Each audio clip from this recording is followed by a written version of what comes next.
Hi Mark, this is Michael.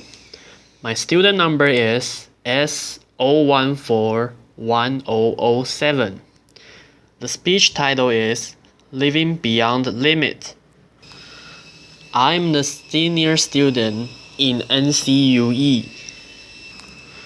I'm going to read the TED speech. And I will start with the speech name. Living Beyond Limits by Amy Purdy. If your life were a book and you were the author, how would you want your story to go? That's the question that changed my life forever. Growing up in a hot Las Vegas desert, all I want was to be free. I would daydream about traveling in the world, living in a place where it snows, and I would picture all of the story that I would go on to tell. At the age of 19, the day after I graduated high school, I moved to a place where it snowed and I became a massage therapist. With this job, all I needed were my hands and my massage table by my side, and I could go anywhere. For the first time in my life, I felt free, independent, and complete in control of my life. That is, until my life took a detour. I went home from work early one day with what I thought was the flu, and less than 24 hours later, I was in the hospital on life support with less than a 2% chance of living. It wasn't until day later, as I lay in a coma, that the doctor diagnosed me with bacterial meningitis, a vaccine-preventable blood infection. Over the course of 2.5 months, I lost my spleen, my kidneys, and hearing in my left ear, and both of my legs below the knee. When my parents wheeled me out of the hospital, I feel like I had been pieced back together like a patchwork doll. I thought the worst was over until weeks later, when I saw my legs for the first time.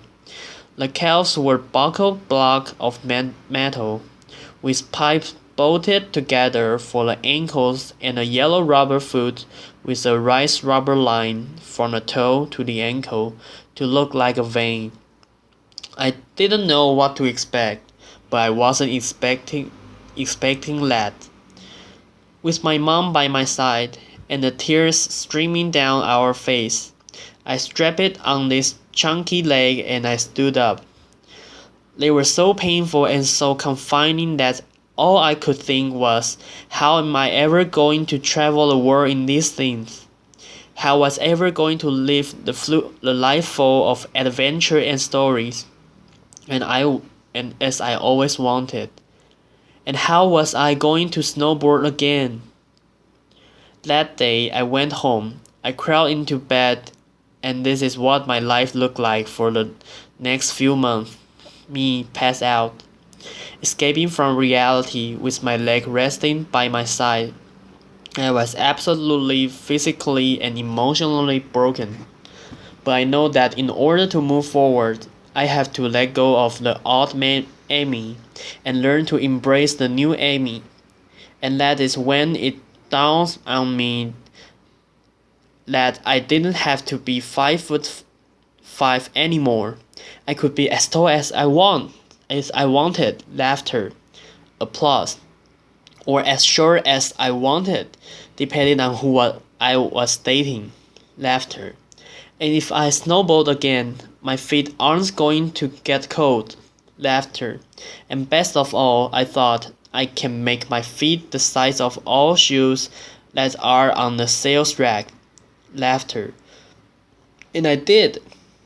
So there were benefits here. It was this moment that I asked myself that life-defining question. If my life were a book and I were the author, How would I want the story to go? And I began to daydream.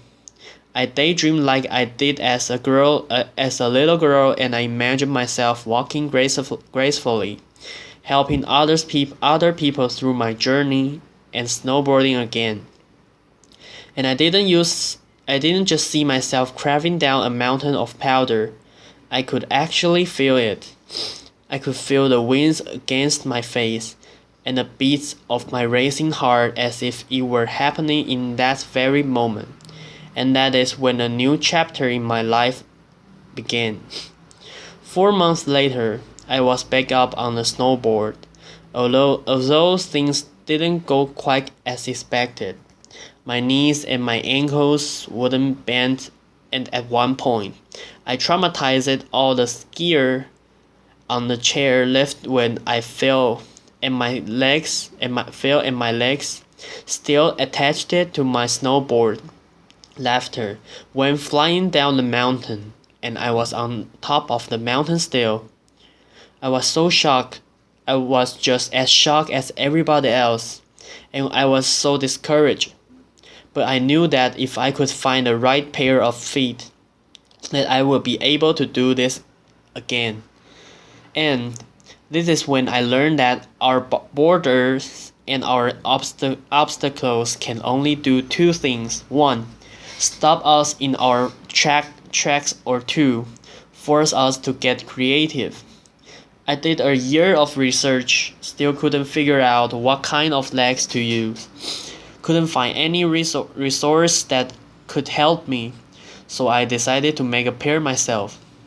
My leg maker and I put random parts together, and we made a pair of feet that I could snowboard in. As you can see, rusty bolt, rubber, wood, and neon pink Dutch tape, and yes, I can change my toenail polish.